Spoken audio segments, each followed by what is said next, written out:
नमस्कार। प्राइम समाचारमा स्वागत छ। म सुषमा श्रेष्ठ। म संगीता कटुवाल। सुरु गरौं अहिलेसम्मका प्रमुख समाचारबाट। दलहरू गैर जिम्मेवार र नेताहरूले पद छोड्न नचाहँदा समयमै महाधिवेशन गर्न असफल। एमाले र कांग्रेस संकटमा, माओवादीको वैधानिकतामाथि प्रश्न उठाउँदै आयोगमा निवेदन। कोरोना संक्रमितको संख्या बढ्न थाल्यो, निको हुनेको संख्या कम। काठमाडौँका नाकामा कडाई नहुँदा अनुमति नपाएका सवारी साधन भित्रिए, भीडभाड बढ्दा उच्च जोखिम। कोरोना महामारीका बेला निजी अस्पतालले गरेको लुट धन्दा छत्ताछुल्ल। संक्रमितको उपचार बापत बिरामी र सरकार दुवैबाट रकम असुल्दा पनि सरकारको भूमिका शंकास्पद। ओली नेतृत्वको सरकार गठनपछि 40 पटक बढाइयो इन्धनको मूल्य। उपभोक्ताको गुनासो कसैले सुनेन। निगमको बहानासँग विद्यार्थी संगठनको मिलेमतको आशंका। नेकपा एमालेमा विवाद मिलाउन गठित कार्यदलको छलफल सकारात्मक बन्दै भोलिसम्मको ठोस सहमति गर्ने तयारी। विपक्षी गठबन्धनलाई कमजोर पार्ने खेल। अफ्रिकी मुलुक हैटीका राष्ट्रपति जोनेल मोइसेको आफ्नै घरमा हत्या। अज्ञात व्यक्तिहरूले गोली प्रहार गरेको प्रधानमन्त्रीद्वारा पुष्टि। र युरोपमा जारी 16औं संस्करणको युरोकप फुटबलको दोस्रो सेमिफाइनल खेल आज राति 1:15 बजे इङ्ल्यान्ड र डेनमार्क प्रतिस्पर्धा गर्दै।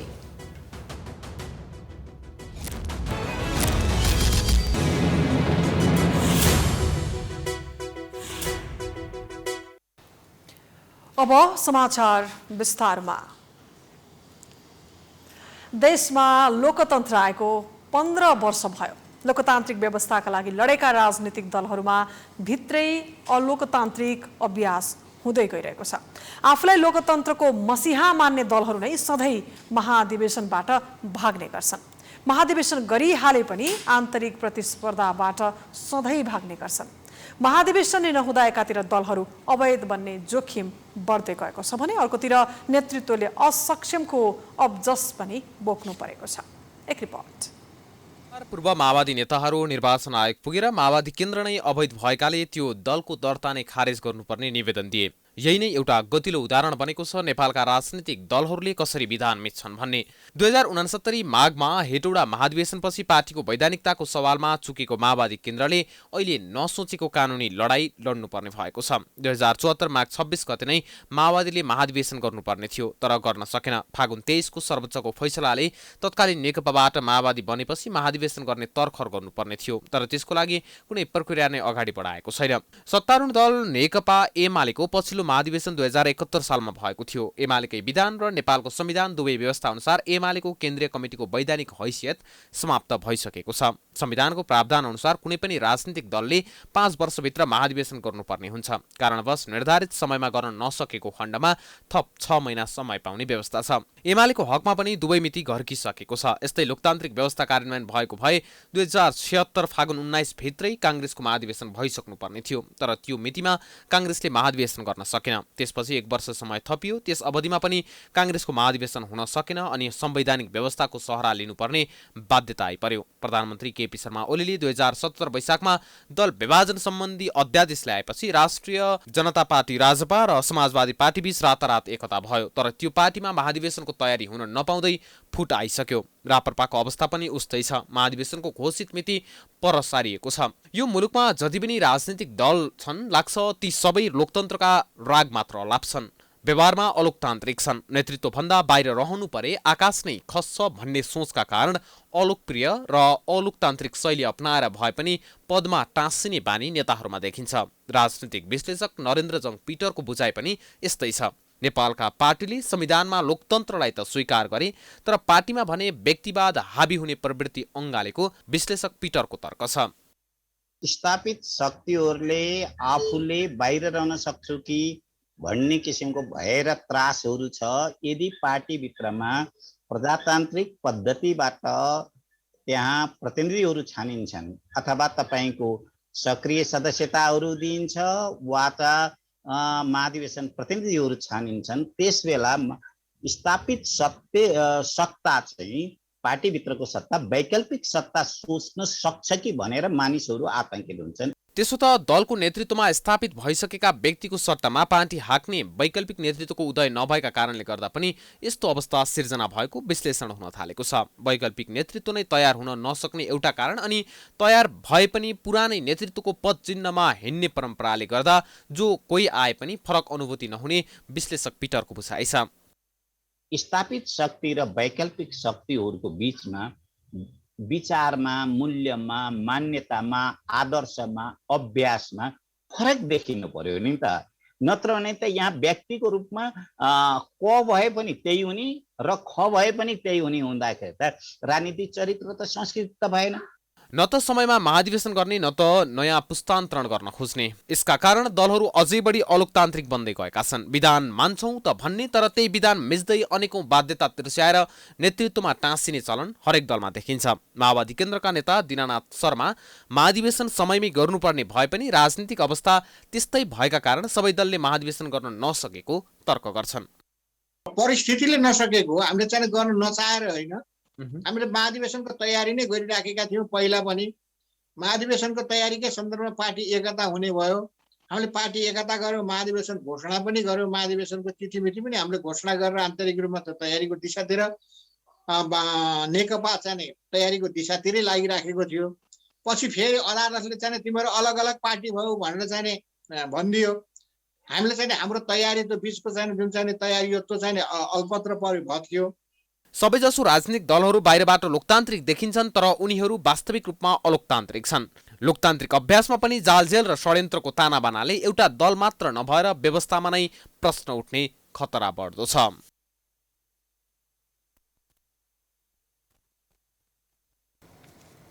नेकपा एमालेमा आबद्ध पूर्व माओवादी नेताहरूले नेकपा माओवादी केन्द्रको दल दर्ता खारेज गर्न माग गर्दै निर्वाचन आयोगमा निवेदन दर्ता गराएका छन्। पूर्व माओवादी नेता लीलाबहादुर थापाको नेतृत्वमा रामचन्द्र मण्डल लगायतका पूर्व माओवादी नेताहरूले माओवादी केन्द्रको दल दर्ता खारेज गर्न माग गर्दै आयोगमा निवेदन दर्ता गराएका हुन्। लामो समयसम्म महाधिवेशन नगरेर माओवादी केन्द्रबाट पार्टी नै अवैधानिक भएको उनीहरूको भनाइ छ। अवैधानिक पार्टीले माओवादी केन्द्रको तर्फबाट 4 जना संघीय सांसद, प्रदेश सांसद र स्थानीय जनप्रतिनिधिमाथि कारवाही गर्नु मान्य नहुने सो समूहले जनाएको छ। पूर्व माओवादी नेता तथा अहिले एमालेका नेता लीलाबहादुर थापाले निर्वाचन आयोगमा 2073 सालभित्र महाधिवेशन गरिन्छ भनेर जानकारी गराए पनि महाधिवेशन नभएकाले सो पार्टीलाई कानूनले नचिन्ने बताएका छन्। अवैधानिक पार्टीले कारवाही गरेको जानकारी सहितको निवेदन आयोगमा दर्ता गरिएको उनले जानकारी दिएका छन्। केन्द्रको तर्फबाट आज कैयौं सांसदहरूलाई, 4 जना संघीय सांसदहरूलाई र अन्य प्रदेश सांसदहरू 9 जना र स्थानीय निकायमा निर्वाचित भएका 100 जना प्रतिनिधिहरूमाथि कारवाहीको डण्डा चलाइयो र त्यो कारवाही अवैधानिक छ कि पार्टी नै अवैधानिक छ, पार्टी नै संस्थागत भएको छैन, विधि सम्मत छैन। आयोगका प्रवक्ता राजकुमार श्रेष्ठले निवेदनमा पेश भएको बेहोराको सन्दर्भमा सचिवालयमा अध्ययन भइसकेपछि त्यसबारे आयोगले आवश्यक निर्णय गर्ने जानकारी दिएका छन्। भएको बेहोराको सन्दर्भमा सचिवालयमा अध्ययन हुन्छ।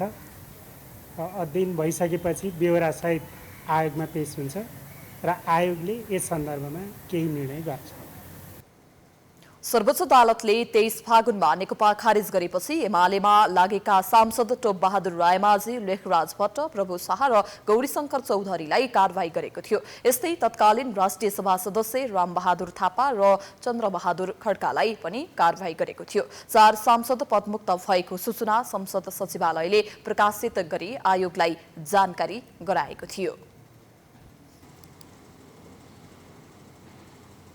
लामो समय कोरोना संक्रमित भन्दा निको हुनेको संख्या धेरै थियो, तर आज फेरि नयाँ संक्रमित भन्दा निको हुनेको संख्या घटेको छ, जसले गर्दा पुनः संक्रमणको जोखिम बढ्न सक्ने देखिएको छ। निषेधाज्ञा खुकुलो भएको केही दिनमा नै संक्रमितको संख्या बढ्नुले जोखिमको संकेत गरेको हो। एक रिपोर्ट। निषेधाज्ञा खुकुलो बनाएसँगै पुनः कोरोना संक्रमणको दर बढ्दै गएको छ। मंगलबार 1718 जनामा कोरोना संक्रमण पुष्टि भएकोमा बुधबार बढेर 2979 पुगेको छ। बुधबार निको हुने भन्दा नयाँ संक्रमित 1650 जना बढी छन्। यसबाट स्पष्ट हुन्छ कि पछिल्ला दिनमा कोरोना संक्रमितको संख्या बढ्दै गएको छ। निषेध आज्ञा अवधिमा नयाँ संक्रमितको संख्यामा कमी र निको हुनेको संख्यामा वृद्धि भएकोमा निषेधाज्ञा खुकुलो भएपछि पुनः संक्रमण दर बढेको हो। अहिलेसम्म 6,90,674 जनामा कोरोना संक्रमण पुष्टि भइसकेको छ। त्यसैगरी पछिल्लो 24 घण्टामा 1,339 जना कोरोना संक्रमण मुक्त भएका छन्। कोरोना संक्रमण पश्चात 6,11,327 जना निको भएका छन्। धेरै जिल्लामा निषेधाज्ञाका प्रावधानहरू खुलेका छन्। हामीले नबिर्सौँ, कोभिडको महामारी जोखिम कायम नै छ। हामीहरू सचेत हुनुपर्ने। जुन कार्यालय, जुन सेवा, जुन यातायात खुले पनि हामीले जनस्वास्थ्यका मापदण्ड नभुलौँ। अब यो 26.5% देशभरि भए पनि केही प्रदेशमा अझै उच्च छ। कर्णाली प्रदेशमा जम्मा 74 जनाको परीक्षण भएको तथ्याङ्क छ PCR को हिसाबले। त्यसमध्ये 37 जना पोजिटिभ आउनुभएको छ, त्यो उच्च हो, 50% पोजिटिभ। गण्डकी प्रदेशमा 703 जनाको परीक्षण भएको तथ्याङ्क छ, त्यसमा 278 जना पोजिटिभ हुनुहुन्छ, त्यो भनेको 39.5, करिब 40%। यस्तो उच्च परीक्षण पोजिटिभिटी दर पनि हाम्रो देशमा रहेको छ। विगत 24 घण्टामा 28 जना कोरोना संक्रमितको मृत्यु भएको छ। अहिलेसम्म 9,291 जनाको मृत्यु भएको छ।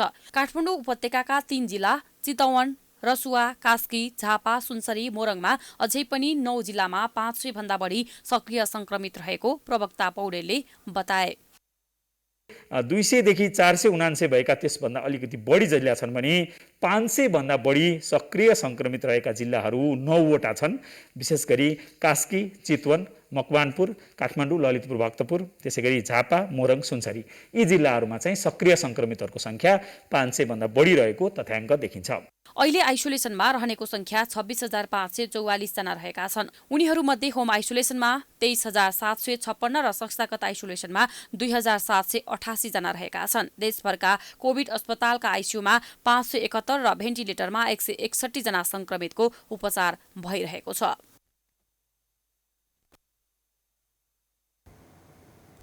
काठमाडौँ उपत्यकाका 3वटै जिल्ला प्रशासन कार्यालयले आवश्यक कामका लागि उपत्यका प्रवेशका लागि सम्बन्धित जिल्ला प्रशासन कार्यालयको अनुमति लिनुपर्ने बाध्यात्मक व्यवस्था गरेको छ।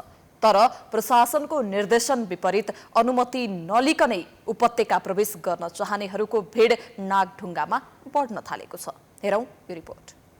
उपत्यका जिल्ला प्रशासन कार्यालयले मंगलबारदेखि जारी निषेधाज्ञालाई खुकुलो बनाउँदै सार्वजनिक तथा निजी सवारीले सम्बन्धित जिल्ला प्रशासन कार्यालयबाट स्वीकृत लिएर मात्रै प्रवेश पाउने निर्णय गरेको थियो, जसले गर्दा उपत्यका प्रवेशमा अहिले पनि कडा रोक लगाइएको छ। तर निषेधाज्ञा सुरु हुने बेला यहाँबाट बाहिरिएका मानिसहरू अहिले उपत्यका फर्किने क्रम बढ्दो छ। उपत्यका भित्रिने विभिन्न नाका हुँदै 24 घण्टामै 4,143 पास वाहक र बिरामी बोकेका सवारी साधनले प्रवेश पाएका थिए। ती सवारी साधनसँगै 7,816 जना उपत्यका भित्रिएका छन्। लामो दूरीमा चल्ने यातायातका कर्मचारीले उपत्यकामा प्रवेश गर्न पाइने गलत सूचना दिएका कारण आएको गुनासो गर्नेहरूको संख्या पनि कमी छैन। गलत सूचनाका कारण आधा बाटोमा बिचलीमा पर्नेहरू यातायात व्यवसायी र सरकारका कारण घर न घाट बन्नु परेको गुनासो गर्दछन्। मेरो बाबुलाई पढाउनलाई आएको यहाँ, अनि गाउँमा किताब कापी पाइँदैन नि त, नेट पनि आउँदैन होइन, नेट पनि आउँदैन। त्यसै कारणले गर्दाखेरि म बाबुलाई पढाउन लिएर आएको। म यहीँ नेपाल टार बस्छु होइन, अनि नेपाल टार बस्छु। अब यहाँ तल त्यो के हो झप्के खोला भन्छ नि, के भन्छ नि, यहाँ ल्याएर छोडिदिनु भयो होइन। अब यो छोडेर म मात्रै होइन यहाँ, अब हाम्रो यहाँ कोही आफन्त छैन। अनि हामी 2 जना रात भएपछि हाम्रो पत्र हुँदैन, अनि हामी कोही कोरोनाले मर्ने होइन, कोही पुलिसले रोकिदिने, अनि हामी चाहिँ के गर्ने, अनि हाम्रो जिम्मा को लिन्छ? यो तरिकाले हुन्छ। कोही टोटामा ल्याएर घुसा मोटरसाइकलमा बाइकमा जान पाउने, हामी जान नपाउने तरिका के हो? हाम्रो अधिकार छैन। उता झुट बोलेर यात्रीलाई बिचलीमा पार्ने सवारीका चालकहरू भने गाडीको किस्ता बुझाउन तथा खाना लाउन नै समस्या भएकै कारण गाडी चलाउन बाध्य भएको दावी गर्दछन्। भाडाका ठूला सवारी साधनका चालकहरू मोटरसाइकल ट्याक्सीहरूले सहज प्रवेश पाए पनि आफूहरूलाई रोकिएको गुनासो गर्दछन्। केही सवारी चालक त उपत्यका प्रवेशका लागि पासको व्यवस्था गरिदिएको छ भन्ने जानकारी समेत नरहेको बताउँछन्। अब टडक र सानो ट्याक्सीहरूलाई चाहिँ कोरोना नआउने, बसलाई मात्रै कोरोना आउने, बसलाई चाहिँ छिर्न नदिने के कारण हो? यो कसैको बच्चा हुन्छन्, कसैको झोलाहरू हुन्छन्। अब कोही प्यासेन्जर धादिङबाट चढेर हामीले यत्रो पुरै भाडा तिरेर यहाँ झर्ने भन्ने, हामी झर्दैनौँ भन्छ, हामीसँग झगडा गर्नपट्टि लाग्छ।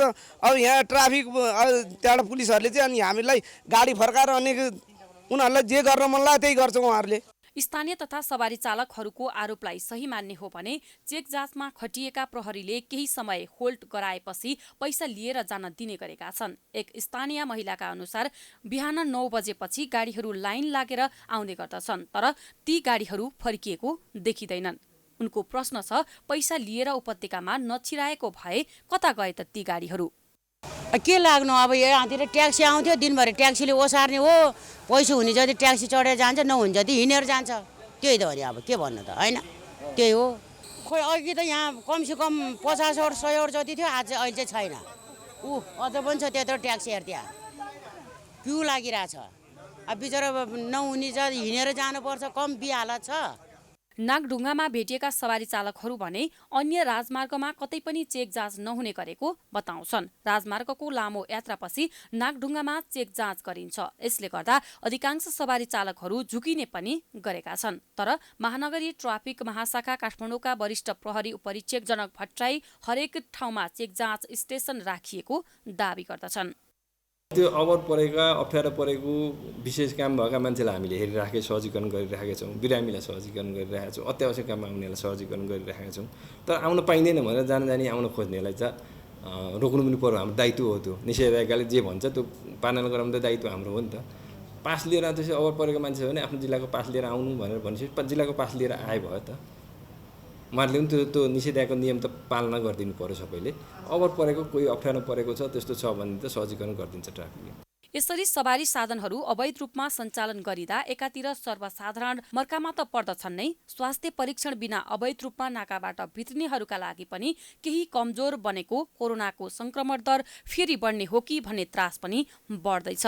क्यामेरामा मिलन मगर र सुन्दर गुरुङका साथ दीक्षा गौतमको रिपोर्ट। सरकारसँग कोरोना संक्रमितको निशुल्क उपचार गर्ने सम्झौता गरेका केही अस्पतालले सरकार र बिरामीसँग दोहोरो रकम असुलेको पाइएको छ। 9 जना बिरामीले उजुरी दिएपछि स्वास्थ्य तथा जनसङ्ख्या मन्त्रालयले अनुसन्धानका क्रममा निजी अस्पतालहरूले सरकार र बिरामी दुवैतिरबाट उपचार खर्च लिएको भेटिएको हो। सरकारले ठगी गर्ने अस्पताललाई कारबाही गर्ने भएको छ। एक रिपोर्ट। पटक पटक ताकेता गर्दा समेत उपचार सेवा र शुल्क बारेको विवरण सार्वजनिक गर्न अटेरी गरिरहेका निजी अस्पताल कोरोना संक्रमितको उपचारका नाममा समेत लुट मचाइरहेका छन्। अस्पतालहरूले कोरोनाका बिरामीको निशुल्क उपचार गर्ने र सरकारसँग रकम लिने भनी सम्झौता गरेका अस्पतालहरू एउटै बिरामीसँग लाखौं असुलेपछि पनि निशुल्क उपचार गरेको दाबीसहित स्वास्थ्य मन्त्रालयसँग भुक्तानी माग गरिरहेका छन्। अस्पतालहरूले यतिसम्म गरेका छन् कि जर्नल वार्डमा उपचार गरिएका बिरामीलाई आइसियु र एचडियुमा राखेको भन्दै बढी रकम मागेको पाइएको छ। आफ्टर 21 डेज ट्रिटमेन्ट गर्यो, लाइक 14 to 15 डेज चाहिँ कोभिड आइसियुमा राखेको थियो, त्यसपछि चाहिँ नन कोभिड आइसियुमा सारेको थियो, त्यसपछि चाहिँ for like 7 days or something, अनि त्यसपछि चाहिँ जेनरल वार्डमा चाहिँ 3 डेजको लागि सिफ्ट गरेको थियो होइन। अनि त्यो पछि चाहिँ जब पेमेन्ट डिस्चार्ज गर्ने बेला भयो, पेमेन्ट गर्ने बेला भयो होइन, त्यो बेला कि कोभिडको मात्र फर्स्टमा त केही पनि छैन भन्दै हुनुहुन्थ्यो। अनि त्यसपछि चाहिँ के कुरा गरेपछि चाहिँ कोभिडको मात्र ट्रिटमेन्ट हुन्छ भनेर कोभिड आइसियुको मात्र पेमेन्ट लिएको छैन, बाँकी औषधिहरू सबै पेमेन्ट लिएको छ। निजी अस्पतालमा कोरोना संक्रमितको उपचार गरे बापत शुल्क अचाक्ली भए पश्चात पीडितहरूले स्वास्थ्य मन्त्रालयमा उजुरी दिएका हुन्। निशुल्क उपचार गर्छु र उपचार खर्च सरकारबाट लिन्छु भनी सम्झौता गरेको अस्पतालले आइसियु बेड, अक्सिजन, चिकित्सक तथा नर्स शुल्क, औषधि र अन्य खर्च बापत ठूलो रकम लिएर ठगी गरेको बिल प्रमाणसहित उजुरी दिएको स्वास्थ्य मन्त्रालयका सहप्रवक्ता डाक्टर समीर कुमार अधिकारीले बताए। मन्त्रालयमा लिखित रूपमा उजुरीहरू नै दिनुभएको छ, सप्रमाण नै दिनुभएको छ। त्यस्ता उजुरीहरू हामी कहाँ 10 वटा प्राप्त भएका छन्। 10 वटा मध्ये 1 जना अस्पतालमा हुँदाहुँदैको अवस्थामा भएको हुनाले हामीले सम्बन्धित अस्पतालसँग सत्यतथ्य बुझेर त्यसै अनुसार व्यवस्थापन गरेर उहाँको त्यसै समाधान भएको अवस्था छ भने अरू डिस्चार्ज भएर गइसक्नु भएको अथवा कसैको अस्पतालमा मृत्यु भइसकेको अवस्थाहरू त्यस्तो देखिएको छ र सम्बन्धित आफन्तहरूले उजुरी दिनुभएको छ। सम्बन्धित आफन्तहरूसँग बुझ्ने काम र बिरामी आफैसँग बुझ्ने काम हामीले नउडेकै गरेका छौँ र बिरामीले दिएको उजुरी भएको हुनाले अस्पतालमा जाने, अस्पतालसँग बुझ्ने कामहरू पनि हामीले गरेका छौँ। त्यो गर्दाखेरि केहीमा कैफियतहरू देखिएका छन्। सत्य तथ्य पत्ता लगाउनका लागि मन्त्रालयको संयोजकत्वमा 5 सदस्यीय छानबिन समिति गठन भएको छ। समितिले छानबिन गरिरहेको छ। अधिकांश अस्पतालले बिरामीसँग शुल्क लिएको भए पनि सरकारसँग पैसा माग गरेको कुरा छानबिनबाट समेत भेटिएको अधिकारीले बताए। छानबिन प्रक्रिया पूरा भई उजुरी परेका अस्पतालहरू दोषी ठहरिए कारबाही गर्ने मन्त्रालयले जनाएको छ। अर्को उहाँहरूले साँच्चै फ्री गर्नुभएको केही छ भने पनि त्यो पैसा पनि केहीसँग जोडिएर अर्को कैफियतसँग जोडिएर रोकिएर बस्ने भयो। आर्थिक रूपमा उहाँहरूलाई एउटा त्यो सजाय हो भने अर्को स्पष्टीकरण सोध्छौँ हामीले। स्पष्टीकरणहरू चित्त बुझ्दो भएनन् र ठुलै किसिमका कैफियतहरू देखिए भने ती अस्पतालहरूलाई हामीले नवीकरण दर्ता यावत कुराहरूलाई लिएर भोलिका दिनमा त्यसै अनुसार कारबाहीको प्रक्रियाहरू अगाडि बढाउँदै जान्छौँ। सरकारले 86 वटा भन्दा बढी अस्पताल तथा मेडिकल कलेजसँग सम्झौता गरेको थियो। तीमध्ये कुपण्डलको सर्वाङ्ग स्वास्थ्य सदन, विराटनगरको विराट मेडिकल शिक्षण अस्पताल, Nepal medical college, Kantipur dental college, Manmohan memorial अस्पताल र मेडिकेयर अस्पतालले सरकार र आफूहरू दुवैतिरबाट रकम असुलिएको भनी उजुरी आएको थियो। निजी अस्पताल तथा मेडिकल कलेजले बिरामीलाई ठगिरहेको भन्ने उजुरी समेत आउन थालेपछि मन्त्रालयले ती अस्पतालसँग गरेको सम्झौतालाई हाललाई रोक्का राखेको छ। समाचारको सिलसिला जारी छ। हामी विश्राम पछि आउँछौँ।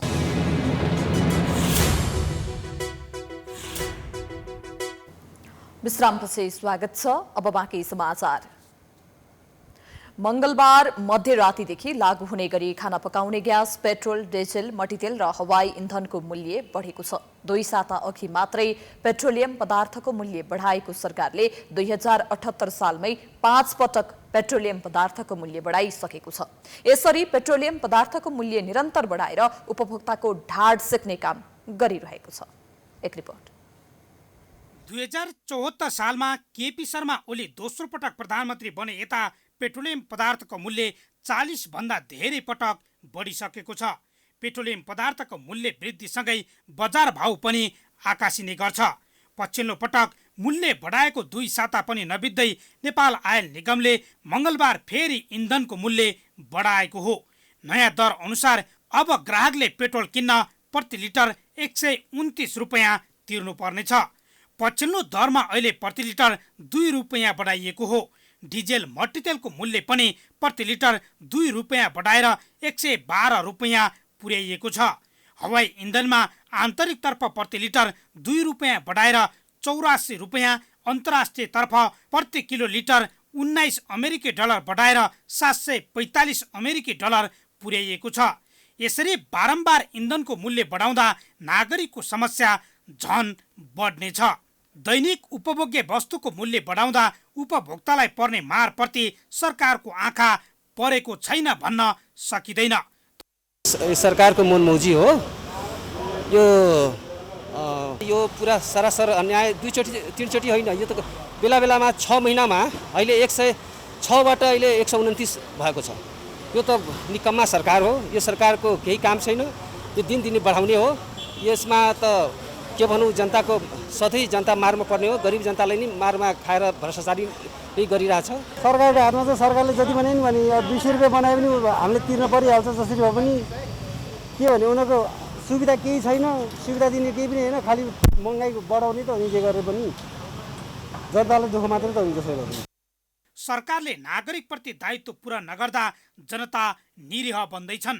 गुनासो सुनाउने ढोकाहरू बन्द हुँदा मारमाथि मार सहन बाध्य भइरहेका छन्। निषेधाज्ञाको अवधिमा अचाग्ली बढेको बजार भाउका कारण 2 छाक जोड्ने उपाय गुमाएका वर्गहरू त्यसै पनि निकै मारमा परेका छन्। त्यसमाथि सरकारको यो निर्णयले उनीहरूलाई सङ्कटमा पारेको छ।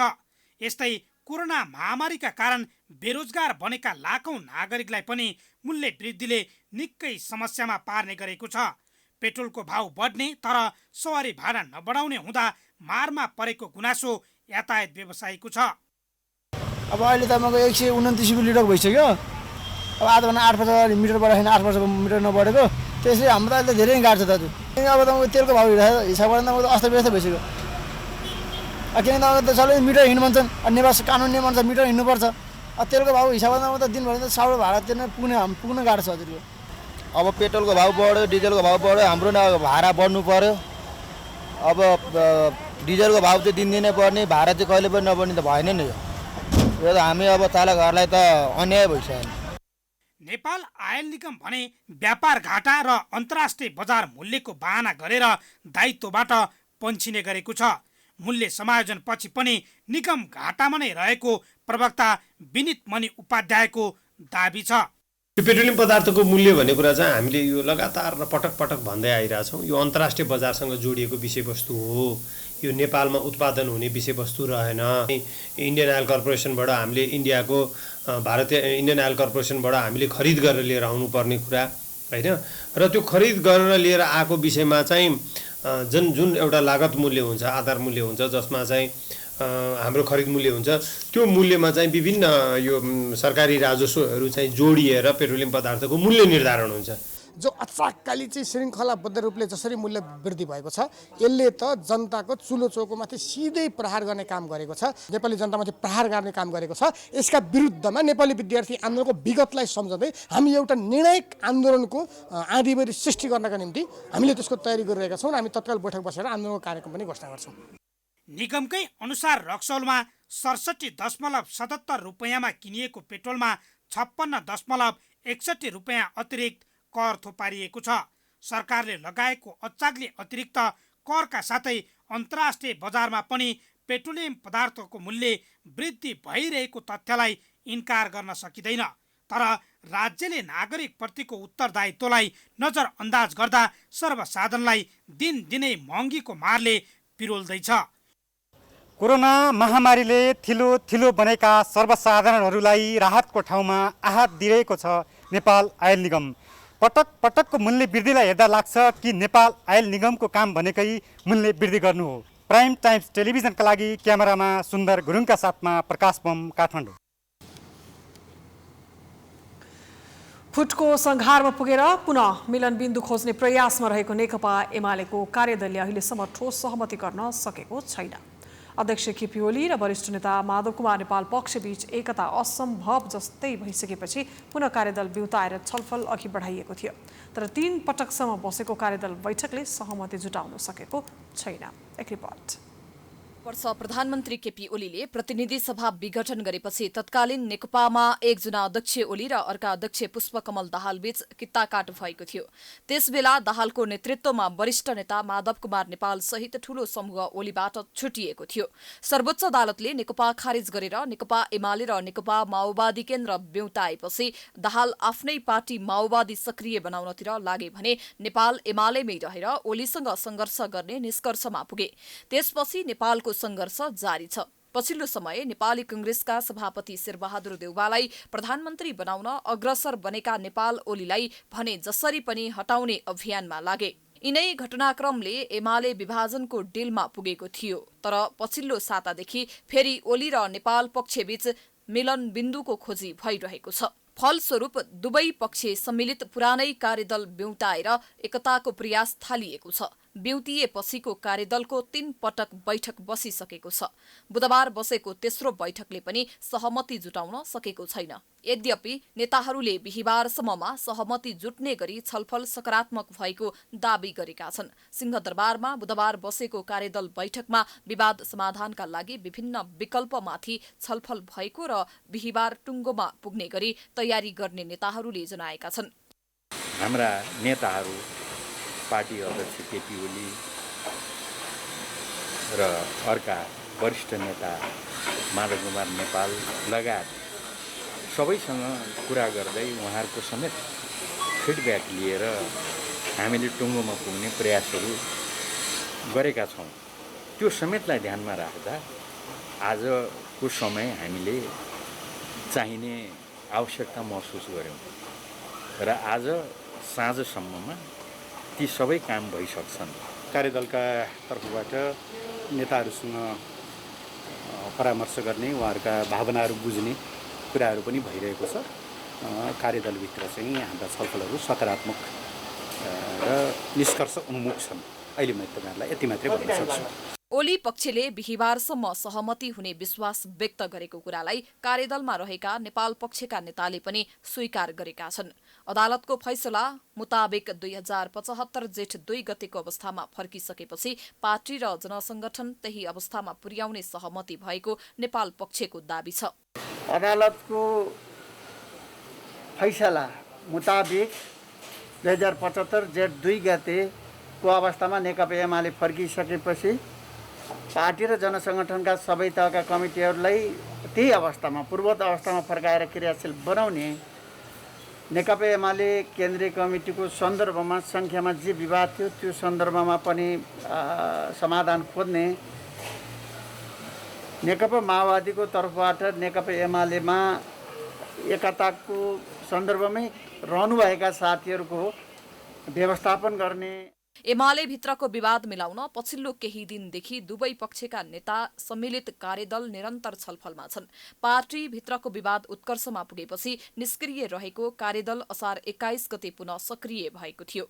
आफूलाई प्रधानमन्त्री बनाउन एमालेको तर्फबाट 23 जनाको हस्ताक्षर दिएका नेपाल पुनः ओलीसँग मिल्न खोजेपछि कंग्रेस सभापति देउबा भने अन्योलमा परेका छन्। खनाल नेपाल समूहको साथ लिएर देउबालाई प्रधानमन्त्री बनाउने र ओलीलाई जसरी हटाउने अभियानमा लागेका माओवादी अध्यक्ष दाहाल पनि रणभुल्लमा परेका छन्।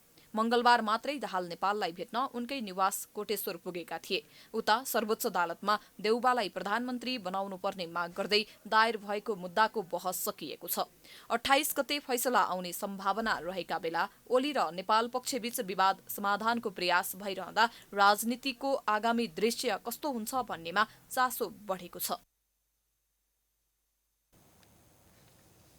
जनता समाजवादी पार्टी जसपा नेपालको विवाद टुंग्याउन निर्वाचन आयोगले आवश्यक प्रक्रिया सुरु गरेको छ। बुधबार बसेको आयोग पदाधिकारीहरूको बैठकले प्रमुख आयुक्त दिनेश थपलियाको नेतृत्वमा 5 सदस्यीय इजलास गठन गरेको हो। बैठकले सुनवाईका लागि आगामी साउन 3 गते आइतबार दुवै पक्षलाई बोलाउने सहमति बैठकले निर्णय गरेको छ। यसअघिको छलफलमा दुवै पक्षले आफ्नो आधिकारिकता दावी गर्दै एकता सम्भव नरहेको बताएपछि आयोगले वैधानिक ढंगले विवाद समाधानको प्रयास थालेको आयोगका प्रवक्ता राजकुमार श्रेष्ठले जानकारी दिएका छन्। दुवै पक्षबाट लिखित जवाफ आएको 15 दिनभित्रै निरूपण गर्ने आयोगको तयारी छ। आपसी सहमतिको प्रक्रियाद्वारा विवाद निरूपण गर्ने प्रयोजनका लागि हिजो दुवै पक्षलाई आयोगमा बोलाइएको थियो। दुवै पक्षका तर्फबाट सहमति कायम हुन नसक्ने अवस्था भएकोले विवादलाई निरूपण गर्नका निम्ति विद्यमान कानुनी व्यवस्था अनुसार प्रक्रिया अगाडि बढाउन उहाँहरूको पनि सहमति र आयोगले पनि त्यो प्रक्रिया चाहिँ अगाडि बढाइसकेको छ र विवाद निरूपण गर्नका निम्ति आयोगमा इजलास गठन हुन्छ। राजनीतिक दल सम्बन्धी ऐनको दफा 44 को 5 मा विवादका पक्षहरू उपस्थित भई विवाद निरूपण गर्न सहमत भएमा आयोगले पक्षहरूबीच भएको सहमति बमोजिम विवाद निरूपण गर्ने उल्लेख गरिएको छ। तर छलफलमा दुवै पक्ष सहमत नभएकोले अब राजनीतिक दल सम्बन्धी ऐनको दफा 44 को 6 अनुसारको प्रक्रिया सुरु हुने आयोगले जनाएको छ। नेपाल बार एसोसिएसनका पूर्व अध्यक्ष तथा वरिष्ठ अधिवक्ता शेरबहादुर केसीले सर्वोच्च अदालतले कांग्रेस सभापति शेरबहादुर देउवालाई प्रधानमन्त्री तोकेर हाउसबाट 30 दिनभित्र विश्वासको मत ल्याऊ भनेर आदेश दिने दावी गरेका छन्। रिपोर्टर्स क्लब नेपालले बुधबार काठमाडौँमा आयोजना गरेको साक्षात्कारमा उनले अर्को धारा 76 को 5 अनुसार 146 जनाको हस्ताक्षर सहित एउटा मात्रै दावी परेकोले यहीबाट देउवालाई प्रधानमन्त्री बनाऊ भनेर राष्ट्रपतिलाई परमादेश जारी हुन पनि सक्ने बताए। उनले धारा 76 को 5 अनुसार प्रधानमन्त्रीमा केपी शर्मा ओलीले दावी गर्न नै नमिल्ने टिप्पणी गरे। न अरू पार्लियामेन्ट्री डेमोक्रेसी भएको जहाँ जहाँ संविधान छ नि त्यो 36/5 को 76/5 को व्यवस्था पनि छैन। हेर्नुहोस्, अनि निर्दलीयता भन्ने हामी मल्टी पार्टी सिस्टमभित्र डेमोक्रेसीभित्र छौँ। पार्टीले सपोर्ट गर्न सक्छ, व्यक्तिले सपोर्ट गर्न सक्छ। त्यस कारणले यहाँ अहिले जुन किसिमको एमालेका 26 जनाले सही गर्यो, जसपाका 12 जनाले सपोर्ट गर्यो, यो निर्दलीयता हो भनेर हावा फिजाइदिएछ। हेर्नुहोस् अब 28 गते देउवाजी प्राइम मिनिस्टर हुनुहुन्छ। त्यस्तै वरिष्ठ अधिवक्ता तथा पूर्व महान्यायाधिवक्ता रमन कुमार श्रेष्ठले सर्वोच्च अदालतले यसपटक राष्ट्रपतिको अधिकार, संसदको अधिकार र सांसदहरूको अधिकारको विशेष व्याख्या गर्ने बताए। यसअघि पनि 2077 फागुन 11 गते सर्वोच्च अदालतले संसद पुनर्स्थापना गरेको नजिर भएकोले यसपटक पनि संसद पुनर्स्थापना हुने उनको दाबी छ। चुनावहरूमा कहिले पनि एउटा पार्टीको चाहिँ बहुमत हुँदैन। त्यस्तो निर्वाचन पद्धति अपनाइसकेपछि अब के गर्ने? संसद विघटन जति बेला पनि गर्ने, किनभने जतिचोटि चुनाव भए पनि के हुनेवाला छ? एउटा पार्टीको बहुमत हुँदैन। यो त अहिले जनता आजित भइसकेपछि 74 सालको निर्वाचनमा Nepal communist party Emale, Nepal communist party माओवादी केन्द्रले संयुक्त घोषणापत्र बनाएर हामी स्थिर सरकार दिन्छौँ, प्रतिनिधि सभा स्थिर बनाउँछौँ, विकास समृद्धिको कुरो गरे हुनाले त्यो भयो। वरिष्ठ अधिवक्ता तथा संविधानविद डाक्टर सुरेन्द्र भण्डारीले अहिलेको समस्याको समाधान निर्वाचनले मात्रै दिन सक्ने ठोक्पा गरे। अदालतले प्रधानमन्त्रीमा धारा 76 को 5 अनुसार दावी गरेका केपी शर्मा ओली र शेरबहादुर देउवा दुवैलाई संसदमा परीक्षण गर्न भन्न सक्ने पनि उनले बताए। म धारा 76(3) अन्तर्गतको प्रधानमन्त्री हुन्न भन्ने व्यक्तिले म धारा 76(5) अन्तर्गत प्रधानमन्त्री हुन्न भनेर त्यसलाई चाहिँ आफ्नो दाबी छोडिदिने भन्ने कुरा यो संविधानले परिकल्पना गरेको छैन। किनभने धारा 76(1) को प्रधानमन्त्री धारा 76(2) अन्तर्गत प्रधानमन्त्री हुन सक्दो रहेछ, धारा 76(2) को प्रधानमन्त्री धारा 76(3) अन्तर्गत प्रधानमन्त्री हुन सक्दो रहेछ। यो त हाम्रो अभ्यासले, संविधानले, कन्स्टिट्युसन कन्भेन्सनले प्रश्न पारिसकेको कुरा हो। त्यसैले 1 बाट 2, 2 बाट 3 मा प्रधानमन्त्री हुन सक्ने व्यक्ति 3 बाट 5 मा प्रधानमन्त्री हुनको लागि संविधानले रोकेको अवस्था छैन। प्रतिनिधि सभा विघटनपछि दलहरू मात्र नभई अधिवक्ताहरू पनि विभाजित भएका छन्। विघटनको मुद्दामाथि सुनवाई सकिएको छ। यही असार 28 गते फैसला आउने अनुमान गरिएको छ।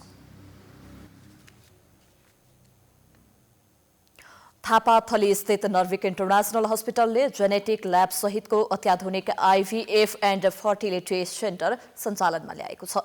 बुधबार एक समारोहका बीच अत्याधुनिक आइभीएफ एन्ड फर्टिलिटी सेन्टरको उद्घाटन गरिएको हो। अस्पतालका संस्थापक अध्यक्ष वसन्त कुमार चौधरीकी पत्नी मीना चौधरी, अस्पतालका प्रबन्ध निर्देशक मेघा चौधरी तथा डाक्टर नूतन शर्माले संयुक्त रूपमा रिबन काटेर आइभीएफ सेन्टरको उद्घाटन गरेका हुन्। वरिष्ठ स्त्री रोग तथा टेस्टिभ बेबी विशेषज्ञ एवं ल्याप्रोस्कोपी सर्जन डाक्टर नूतन शर्माले नर्विक आइभीएफ एन्ड फर्टिलिटी सेन्टरबाट आधुनिक सेवा प्रवाह गर्ने बताएकी छन्। डाक्टर शर्माका अनुसार नर्विक अस्पतालको आइभीएफ एन्ड फर्टिलिटी सेन्टर नेपालका अस्पतालहरू मध्येकै अत्याधुनिक एवं सुविधायुक्त रहेको छ। Norvic Hospital is a well equipped cardiac center with all facilities. तो त्यो facilities सँगै भइहाल्यो। एरा रुफको तल सबै पेशेन्टले सबै टाइपको फ्यासिलिटिज पाउँछ, एरा कन्सल्टेन्ट लेभलको। सेकेन्ड कुरा आइभीएफ सर्भिसेस हुन्छ। तेस्रो कुरा हामी जेनेटिक टेस्टिङ पनि गर्छौँ। चौथो कुरा यहीँ हामी ल्याप्रोस्कोपिक सर्भिसेस पनि दिन्छौँ। सो ल्याप्रोस्कोपिक सर्जरीज पनि हुन्छ, जेनेटिक केसेस पनि हुन्छ। जिनीहरूको आइभीएफ बेबी भइसक्यो तिनीहरूको सर्जरी पनि यहीँ हुन्छ। सो एरा पेसेन्टले A to Z देखि सबै सुविधा यहाँ पाउँछ। बाँझोपनको सबै ट्रिटमेन्टको लागि हामी यस्तो छैन कि बाँझोपनको ट्रिटमेन्ट मात्र गर्छौँ या टेस्ट बेबी मात्र गर्छौँ, त्यस्तो छैन। यो सेन्टरले जेनरल गाइनिक सर्भिसेस पनि दिन्छ, हाई रिस्क अब्स्टेटिक सर्भिसेस पनि दिन्छ, ल्याप्रोस्कोपिक सर्भिसेस प्लस बाँझोपनको एडभान्स ट्रिटमेन्ट पनि गर्छौँ हामी। सेन्टरमा आधुनिक सुविधा सहित स्त्रीरोग प्रसुति सेवाका साथै निसन्तान दम्पतिहरूका लागि उपचार सेवा उपलब्ध हुनेछ।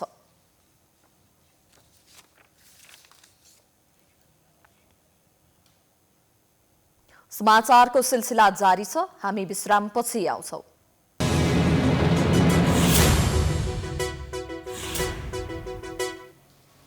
विश्रामपछि स्वागत छ। अब अन्तर्राष्ट्रिय समाचार।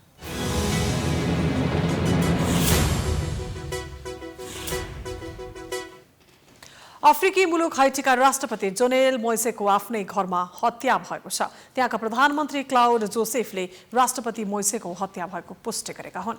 जोसेफले अज्ञात व्यक्तिहरूको समूहले बुधबार मोइसेको निजी निवासमा राति आक्रमण गरेर हत्या गरेको जानकारी दिएका छन्। मोइसेलाई गोली हानी हत्या गरिएको हो। उक्त हमलामा पहिलो महिला पनि घाइते भएकी छिन्। घाइते राष्ट्रपति पत्नीलाई उपचारार्थ अस्पताल भर्ना गरिएको छ।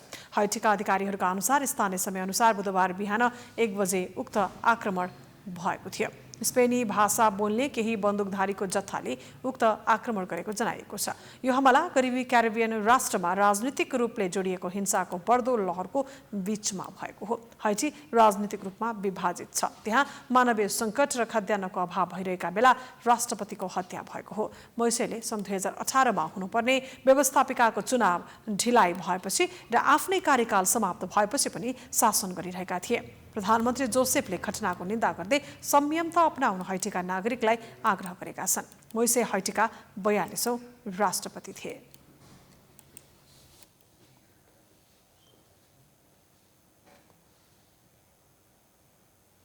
अब खेलकुद समाचार।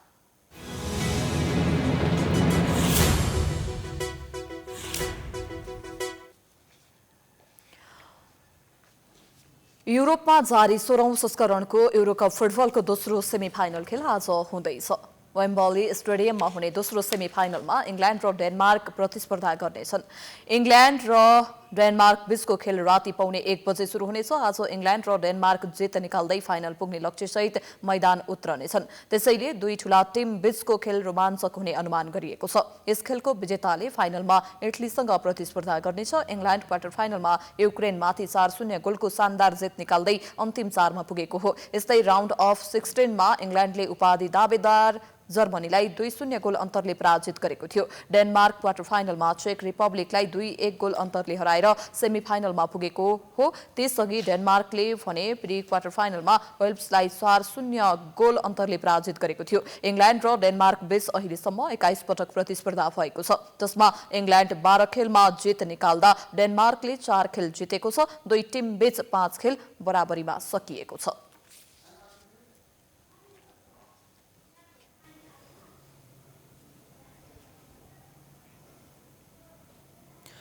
यो सँगै हामी समाचारको अन्त्यमा आइपुगेका छौं। जाँदा जाँदै प्रमुख समाचार पुनः एकपटक।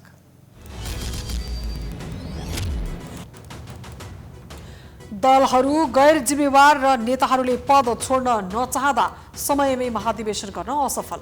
एमाले र कांग्रेस संकटमा, माओवादीको वैधानिकतामाथि प्रश्न उठाउँदै आयोगमा निवेदन।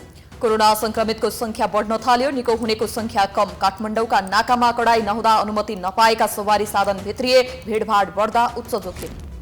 कोरोना महामारीका बेला निजी अस्पतालले गरेको लुट धन्दा छत्ताछुल्ल। संक्रमितको उपचार बापत बिरामी र सरकार दुवैबाट रकम वसुल्दा पनि सरकारको भूमिका शंकास्पद। ओली नेतृत्वको सरकार गठनपछि 40 पटक बढाइयो इन्धनको मूल्य। उपभोक्ताको गुनासो कसैले सुनेनन्। निगमको बहानासँग विद्यार्थी संगठनको मिलेमत्तको आशंका। नेकपा एमालेमा विवाद मिलाउन गठित कार्यदलको छलफल सकारात्मक बन्दै भोलिसम्ममा ठोस सहमति गर्ने तयारी। विपक्षी गठबन्धनलाई कमजोर पार्ने खेल। अफ्रिकी मुलुक हैटीका राष्ट्रपति जोनेल मोइसेको आफ्नै घरमा हत्या। अज्ञात व्यक्तिहरूले गोली प्रहार गरेको प्रधानमन्त्रीद्वारा पुष्टि। र युरोपमा जारी 16औं संस्करणको युरोकप फुटबलको दोस्रो सेमिफाइनल खेल आज राति 1:15 बजे इङ्ल्यान्ड र डेनमार्क बीच प्रतिस्पर्धा।